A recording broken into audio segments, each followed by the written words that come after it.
प्रदूषण को लेकर सुप्रीम कोर्ट की फटकार के बाद दिल्ली सरकार ने कई फैसले लिए हैं, लेकिन इस मुद्दे पर सियासत भी तेज हो गई है। बीजेपी के सांसद गौतम गंभीर ने केजरीवाल सरकार को प्रदूषण के लिए जिम्मेदार ठहराया।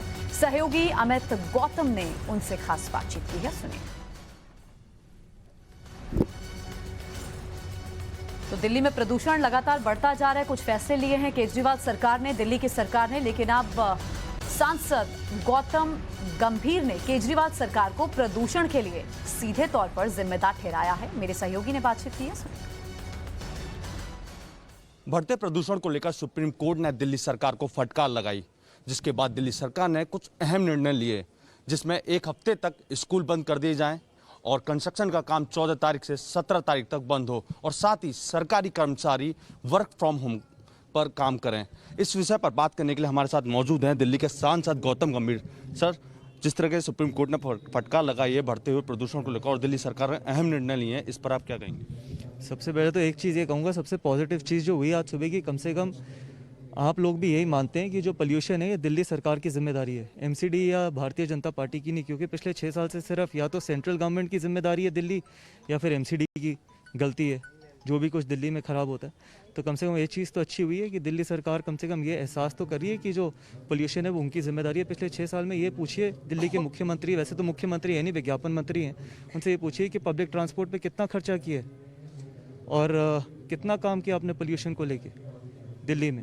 आप यमुना की हालत देख लीजिए, आप एयर क्वालिटी की हालत देख लीजिए, ना आपके पास पानी साफ़ है ना आपके पास हवा साफ़ है, और आप दिल्ली को लंदन, पेरिस और न्यूयॉर्क बनाने की बातें कर रहे थे। आप भी फॉरेन कंट्री गए होंगे, आपने देखा है कि रोज़ सुबह वहाँ पर वैक्यूम होती है, जो रोड्स के आसपास जो डस्ट होती है उसको उठाया जाता है, वैक्यूम किया जाता है। कितने वैक्यूम क्लीनर्स खरीद लिए उन्होंने, कितनी डीटीसी बसेस नहीं खरीद ली, कितना इन्वेस्ट कर दिया इंफ्रास्ट्रक्चर पे।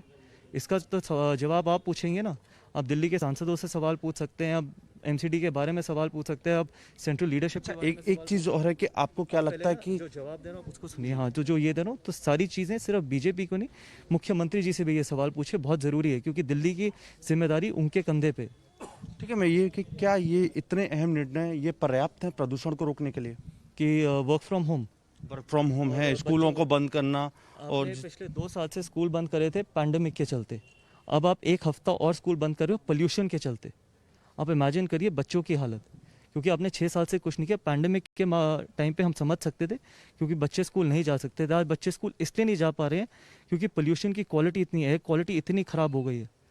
तो बच्चे क्या करें आप बताइए? घर पे बैठ के सिर्फ इंतज़ार करें कि आप कभी कुछ दिल्ली की जनता के लिए, दिल्ली के लिए कुछ करेंगे, तब हमारे बच्चे घर से बाहर निकल पाएंगे।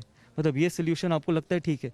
जो रेड लाइट पे ऑन ऑफ करवाते हो छोटे बच्चों से, अपनी तख्ती पकड़ाते हो, अपनी फ़ोटो दिखवाते हो, ठीक है, जो बच्चों के हाथ में लैपटॉप होने चाहिए थे, जो ऑनलाइन क्लासेस करने होते हैं या वो स्कूल जा रहे होते, कितने 500-600 रुपये दिन के पे उनको पूरा दिन उस तरीके की हवा में सांस लेने के लिए खड़ा करते हो, ये काफ़ी है?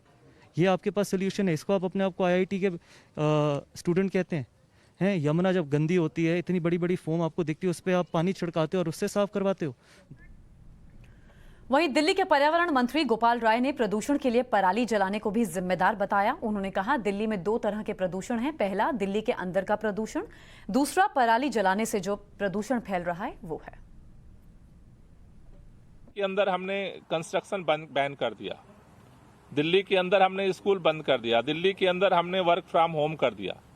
लेकिन हम मीटिंग के लिए इसलिए बार बार करते हैं कि अब अगर गाजियाबाद के अंदर, अगर गुड़गांव के अंदर, फरीदाबाद के अंदर, नोएडा के अंदर, ग्रेटर नोएडा के अंदर, अगर दिल्ली के एनसीआर में सब कुछ कंस्ट्रक्शन चलता रहेगा, सारा कुछ जितने पोल्यूशन के सोर्स हैं जारी रहेंगे, पराली जलती रहेगी, तो दिल्ली का जो एफर्ट है वो सारा फिर इसलिए सीमित हो जाता है कि वो सारे जो पोल्यूशन है वो ट्रेवल करके दिल्ली में आ जाता है।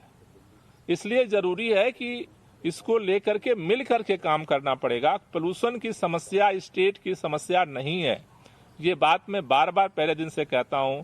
पोल्यूशन की समस्या एयर सेट की समस्या है जिसमें कोई बाउंड्री नहीं है।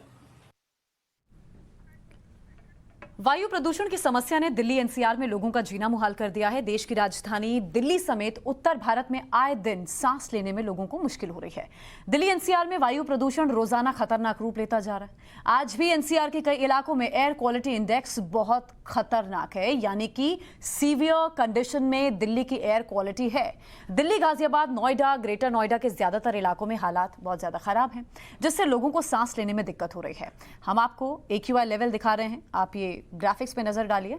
दिल्ली एयरपोर्ट समेत कई जगह विजिबिलिटी बहुत ज्यादा कम है और ये सिर्फ और सिर्फ पोल्यूशन की वजह से है।